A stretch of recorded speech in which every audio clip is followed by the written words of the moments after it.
प्रिय शिक्षार्थियों, नमस्कार। मैं मोनिका काद्यान इस कार्यक्रम में आपका स्वागत करती हूँ। माध्यमिक स्तर पर आज हम बात करेंगे हमारे एक रेखा चित्र की, गिल्लू। आप में से बहुत से ऐसे होंगे जिनके पास कोई न कोई पालतू पशु पक्षी अवश्य होगा। यह बहुत ही सामान्य सी बात है। ईश्वर की रची इस प्रकृति में मानव अन्य जीवों के साथ मिलजुल कर समन्वय के साथ रहता है। स्नेह की, अपनेपन की अपेक्षा करने वाला मानव अकेला नहीं है। सभी प्राणियों को स्नेहपूर्ण व्यवहार अच्छा लगता है।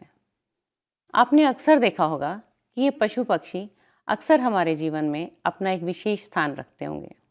अगर आप अपने बचपन की बात याद करेंगे तो आपको याद आएगा कि आप में से हर किसी ने कभी न कभी किसी न किसी जीव के प्रति इतना स्नेह रखा होगा कि उससे बिछड़ते हुए आपको बहुत ही दर्द महसूस हुआ होगा। इसी प्रकार के एक रेखा चित्र के बारे में आज हम इस कार्यक्रम के अंतर्गत चर्चा करेंगे। यह जीव गिलहरी है और यह रेखा चित्र लिखा है सुविख्यात लेखिका महादेवी वर्मा जी ने। उन्होंने और भी बहुत सारे जीवों के बारे में लिखा है। आज हम बात करेंगे इस गिलहरी की। पाठ का प्रारंभ होता है लेखिका को आई गिलहरी की इस याद से जो अब जीवित नहीं है, और वह याद आते ही उसे वे सारी परिस्थितियां याद आने लगती हैं जिनमें यह प्राणी लेखिका को मिला था। दो गमलों के बीच में फंसा हुआ यह जीव कौओं का ग्रास बन ही जाता, परंतु लेखिका की नज़र उस पर पड़ गई और उन्होंने उसे बचा लिया, उसकी सेवा की और उसे ठीक किया, और धीरे धीरे वह उनके इस जीवन का, दिनचर्या का हिस्सा बन गया। इसी के बारे में हम बात करेंगे, लेकिन पहले हम बात करते हैं कि इस पाठ को पढ़ने का मुख्य उद्देश्य हमारे सामने क्या है। तो आइए इन उद्देश्यों के बारे में हम बात करें। पहला उद्देश्य इस पाठ को पढ़ने का हमारे समक्ष यह है कि मनुष्य और पशु पक्षी तथा अन्य जीवों के परस्पर संबंध का हम उल्लेख कर सकें। आप अपने जीवन से भी अपने अनुभवों को लेकर महसूस कर सकें, याद कर सकें किन पक्षियों के प्रति आपने स्नेह व्यक्त किया, देखा, समझा और याद किया। आप उनका उल्लेख अपने शब्दों में कर सकें। दूसरा उद्देश्य है वात्सल्य तथा ममता जैसे भावों का वर्णन आप कर सकें। वात्सल्य और ममता, माँ और बच्चे का परस्पर प्रेम, परस्पर स्नेह इस प्रकृति का महानतम प्रेम स्नेह भाव माना जाता है, और इसका वर्णन आप अपने भावों में कर सकेंगे। इसके लिए सक्षम हम बन सकें इस पाठ को पढ़ने के बाद। अगला उद्देश्य मर्मस्पर्शी अंतर्मन को छूने वाले स्थलों के सकारात्मक प्रभाव का उल्लेख कर सकें। अगला उद्देश्य इस रेखा चित्र की विशेषताओं और भाषा शैली पर टिप्पणी कर सकें। अपने संपर्क में आए मनुष्यों और अन्य प्राणियों के व्यवहार के विषय में लिख सकें। इस पाठ को हम मुख्य रूप से 4 हिस्सों में बांट सकते हैं। गिलहरी के उस छोटे से बच्चे के बचने की आस किसी को न थी, परंतु लेखिका की मानवीयता ने हार नहीं मानी। लेखिका ने उसकी सेवा की। दवा और सेवा के प्रभाव से वह जीव काफ़ी ठीक हो गया। लेखिका लिखती हैं कि तीसरे दिन वह इतना अच्छा हो गया कि मेरी उंगली अपने 2 नन्हे पंजों में पकड़कर नीले कांच के मोतियों जैसी आंखों से इधर उधर वह देखने लगा। लेखिका ने उसका नाम गिल्लू रख दिया। पूर्ण रूप से स्वस्थ गिल्लू तरह तरह की अटकेलियां करते और लेखिका का मन मोह लेने लगा। लेखिका ने गिल्लू के बाहर जाने के लिए एक मार्ग भी बना दिया ताकि वह दिन में बाहर जाकर खेल सके और जब चाहे वह घर में वापस आ सके। जब लेखिका घर पर नहीं होती थी तो गिल्लू भी बाहर घूमता और लेखिका के लौटने के समय पर वापस अपने झूले में झूलने लगता। बहुत सी ऐसी अटकेलियां थीं, उसकी शरारतें थीं जो बार बार लेखिका को याद आती थीं। जिनमें से कुछ थी कि वह कभी फूलदान के फूलों में छिप जाता, कभी पर्दे की चुन्नर में, कभी सोन जूही की पत्तियों में। गिल्लू का लेखिका से इतना प्रेम हो गया था, इतना स्नेह हो गया था, इतनी आत्मीयता हो गई थी कि वह लेखिका के साथ ही खाता था। ऐसा पहली बार हुआ था बहुत से अन्य जीव भी उसके घर में थे, परंतु सिर्फ गिल्लू के साथ ही वह इतनी आत्मीय हो पाई कि उसे अपने थाली में अपने साथ बिठाकर खिला सकी। इसी बीच जब लेखिका एक दुर्घटना में घायल हुई और उन्हें कुछ दिनों के लिए अस्पताल रहना पड़ा, तब गिल्लू का बेसब्री से इंतज़ार देखा उन्होंने, लेखिका ने, कि गिल्लू ना तो अपनी मनपसंद काजू खाता था और वह बेसुध सा गुमसुम सा बैठा रहता था। और जब लेखिका घर आई और उसने ये अनुभव किया कि जैसे एक परिचारिका किसी बीमार की सेवा करती है, वह छोटा सा जीव उनके बालों को सहलाता था। यह बात लेखिका कभी भी नहीं भूल पाई। कहने की बात है कि यदि मानव किसी जीव का ध्यान रखता है तो ऐसा नहीं है कि जीव इस बात को अनदेखा कर देता है। वह स्नेह का भाव, वह सेवा का भाव उस छोटे से जीव में भी था। इस पाठ में यही बताया गया है कि यदि स्नेह और सह अस्तित्व की भावना से हम मानवीयता दिखाते हुए इस प्रकृति में रहें तो बहुत ही समन्वयात्मक वातावरण रहेगा। यह बहुत अच्छा संदेश हमें इस रेखा चित्र के माध्यम से मिलता है। एक छोटा सा अंश हम इसका पढ़ेंगे, इसका वाचन मैं करती हूँ और हम देखेंगे कि कितनी सरल भाषा लेखिका ने इस पाठ में प्रयोग की है। सोन जूही में आज एक पीली कली लगी है। इसे देखकर अनायास ही उस छोटे जीव का स्मरण हो आया जो इस लता की सघन हरितिमा में छिपकर बैठता था और फिर मेरे निकट पहुंचते ही कंधे पर कूदकर मुझे चौंका देता था। तब मुझे कली की खोज रहती थी, पर आज उस लघु प्राण की खोज है। परंतु वह तो अब तक इस सोन जूही की जड़ में मिट्टी होकर मिल गया होगा। कौन जाने स्वर्णिम कली के बहाने वही मुझे चौंकाने ऊपर आ गया हो। अचानक एक दिन सवेरे कमरे से बरामदे में आकर मैंने देखा 2 कौवे एक गमले के चारों ओर चोंचों से छुआ छुआओल का खेल खेल रहे हैं। यह काक भुषुंडी भी विचित्र पक्षी है, एक साथ समादरित, अनादरित, अति सम्मानित, अति अवमानित। हमारे बेचारे पुरखे न गरुड़ के रूप में आ सकते हैं, न मयूर के, न हंस के। उन्हें पितर पक्ष में हमसे कुछ पाने के लिए काक बनकर ही अवतीर्ण होना पड़ता है। इतना ही नहीं, हमारे दूरस्थ प्रियजनों को भी अपने आने का मधु संदेश इनके कर्कश स्वर में ही देना पड़ता है। दूसरी ओर हम कौवा और कांव कांव करने को अवमानना के अर्थ में प्रयुक्त करते हैं। मेरे काक पुराण के विवेचन में अचानक बाधा आ पड़ी, क्योंकि गमले और दीवार की संधि में छिपे एक छोटे से जीव पर मेरी दृष्टि रुक गई। निकट जाकर देखा, गिलहरी का छोटा सा बच्चा है जो संभवतः घोंसले से गिर पड़ा है और अब कौवे जिसमें सुलभ आहार खोज रहे हैं। काक द्वय की चोंचों के 2 घाव इस लघु प्राण के लिए बहुत थे, अतः वह निश्चेष्ट सा गमले से चिपका पड़ा था। सबने कहा, कौवे की चोंच का घाव लगने के बाद यह बच नहीं सकता, अतः इसे ऐसे ही रहने दिया जाए। परंतु मन नहीं माना। उसे हौले से उठाकर अपने कमरे में लाई, फिर रुई से रक्त पोंछकर घावों पर पेंसिलिन का मरहम लगाया। रुई की पतली बत्ती दूध में भिगोकर जैसे तैसे उसके नन्हे से मुंह में लगाई, पर मुंह खुल न सका और दूध की बूंदें दोनों ओर ढुलक गईं। कई घंटे के उपचार के उपरांत उसके मुंह में एक बूंद पानी टपकाया जा सका। तीसरे दिन वह इतना अच्छा और आश्वस्त हो गया कि मेरी उंगली अपने 2 नन्हे पंजों से पकड़कर नीले कांच के मोतियों जैसे आंखों से इधर उधर देखने लगा। शिक्षार्थियों, यह वह समय था जब गिल्लू ने पुनः जन्म प्राप्त किया था। पुनः जन्म कहने का तात्पर्य यह है कि वह तो लगभग मृतप्राय ही था जब कौवे उसे अपना भोजन बना रहे थे, परंतु लेखिका की मानवीयता के कारण वह बच गया। शैशव अवस्था में था और लेखिका की सेवा से वह बहुत अच्छी सेहत उसने प्राप्त की और धीरे धीरे उसने अपना स्वास्थ्य जो पाया, उससे वह एक पूर्ण रूप से स्वस्थ जीव के रूप में पनपा। इतना ही नहीं, लेखिका के परिवार का वह अंग भी बन गया। उसके खाने का, उसके पीने का पूरा ध्यान लेखिका रखती थी। हमने देखा कि लेखिका ने उस जीव को गिल्लू नाम दिया। गिलहरी था।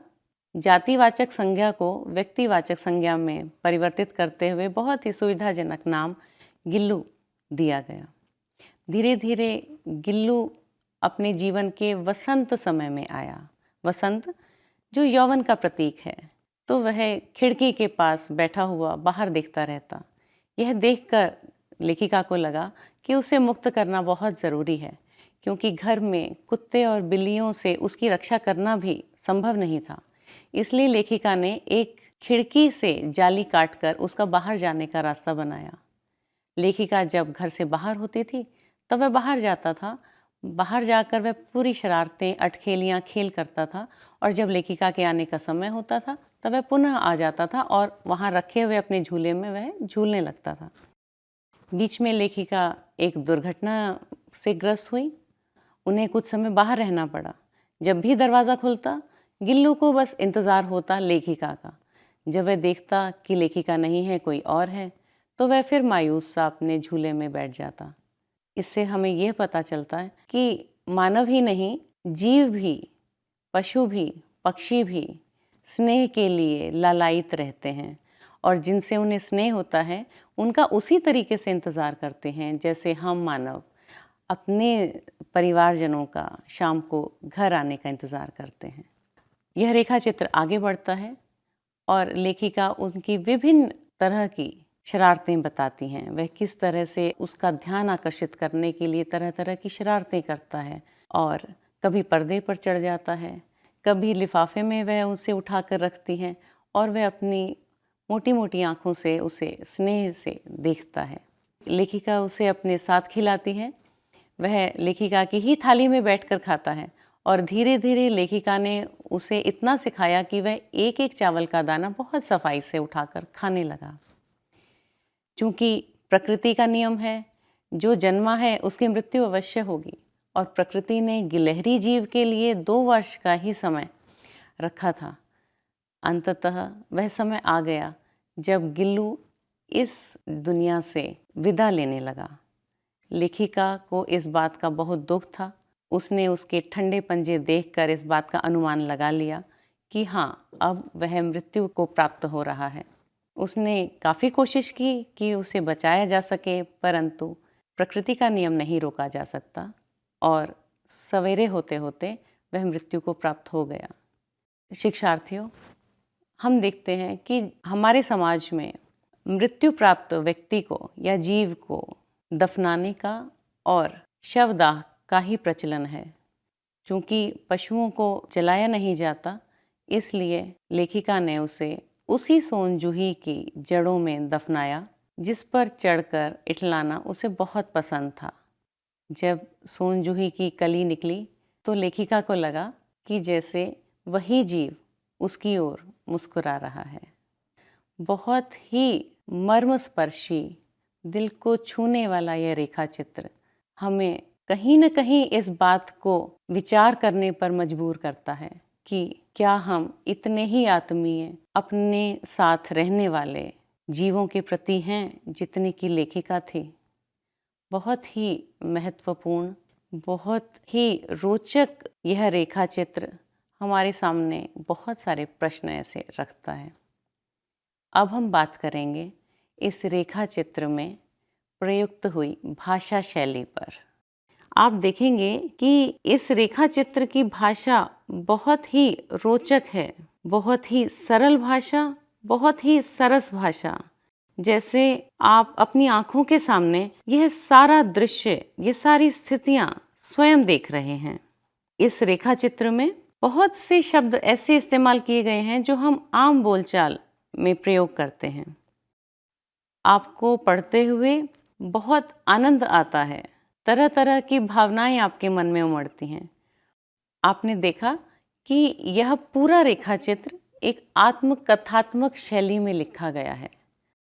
लेखिका अपने ऊपर बीती या अपने अनुभव को आत्मकथात्मक रूप में बता रही है कि मैंने ऐसा देखा, मुझे ऐसा लगा। जहाँ पर मैं का भाव आ रहा है, मैं का प्रयोग करते हुए लेखिका ने इस पूरे रेखा चित्र को लिखा है। चूँकि रेखा चित्र है तो आप खुद देखेंगे कि जब आप यह रेखा चित्र पढ़ते हैं तो आपके मन में तरह तरह की ये जो स्थितियां हैं एक चित्र प्रस्तुत करती हैं। इसीलिए यह रेखा चित्र है और इसमें हमने किसी को स्मरण किया है, इसलिए इसे कहा जा सकता है कि ये संस्मरणात्मक रेखा चित्र है। इसके अतिरिक्त इसमें जो मुख्य रूप से तकनीक इस्तेमाल हुई है वह है फ्लैशबैक तकनीक। शिक्षार्थियों, आपको ध्यान होगा कि हम बहुत सी फिल्में देखते हैं जिसमें वर्तमान में चल रही फिल्म में कोई किरदार अपनी बीती बातें याद करता है और वह फिल्म पीछे चली जाती है। उसी तकनीक को हम फ्लैशबैक तकनीक कहते हैं। इसी तकनीक का इस्तेमाल इस रेखा चित्र में हुआ है। यह पूरा रेखा चित्र फ्लैशबैक तकनीक में ही लिखा गया है। चूँकि आज इस समय गिल्लू हमारे साथ नहीं है, महादेवी वर्मा जी के साथ नहीं है, इसलिए वह उनकी यादों को और उस समय उससे हुए आनंद को याद करती हैं और उसकी मृत्यु को भी वह दुख से याद करते हुए उनका स्मरण कर रही है। तो यह फ्लैशबैक तकनीक इस रेखा चित्र में बहुत बखूबी से इस्तेमाल हुई है। फ्लैशबैक तकनीक जो हमने अभी बात की जिसके बारे में, इसे हिंदी में पूर्व दीप्ति शैली भी कहा जाता है। आपकी सुविधा के लिए हमने यह बताया कि ये फ्लैशबैक तकनीक है। आप चाहें तो इसे पूर्व दीप्ति शैली भी कह सकते हैं।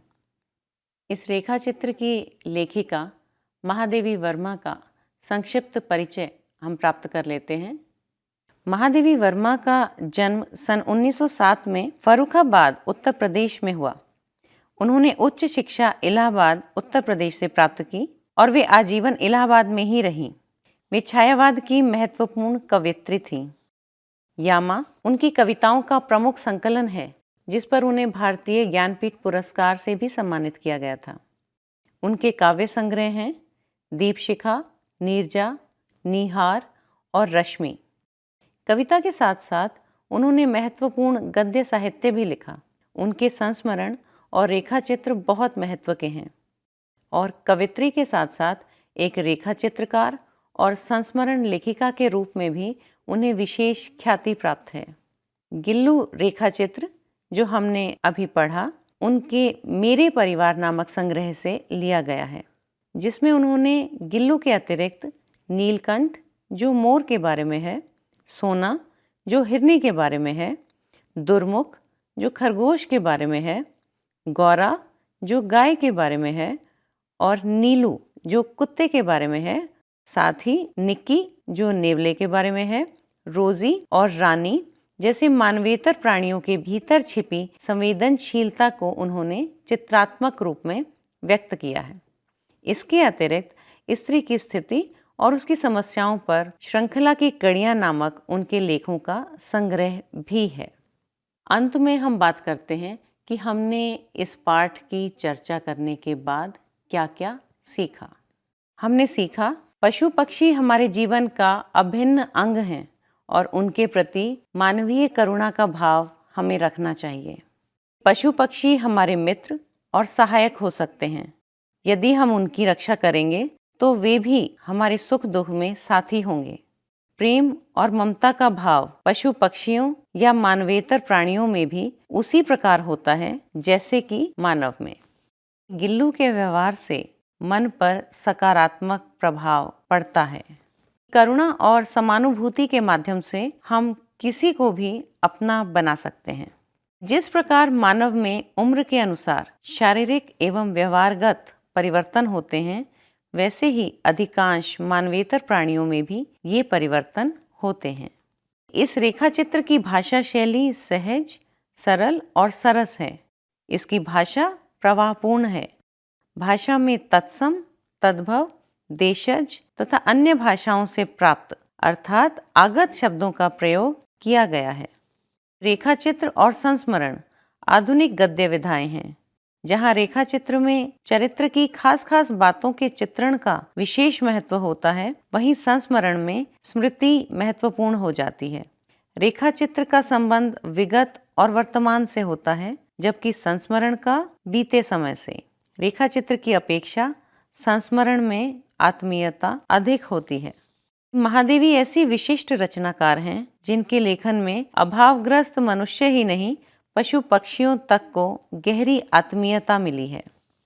इस तरह के अन्य संस्मरणात्मक और रेखाचित्र संबंधी रचनाएं आप अपने अध्ययन के लिए पढ़ सकते हैं। तो इस तरह से हमने इस रेखाचित्र के बारे में बात की। आशा करते हैं कि आपको यह पाठ अच्छे से समझ में आया होगा। आपका बहुत बहुत धन्यवाद। नमस्कार।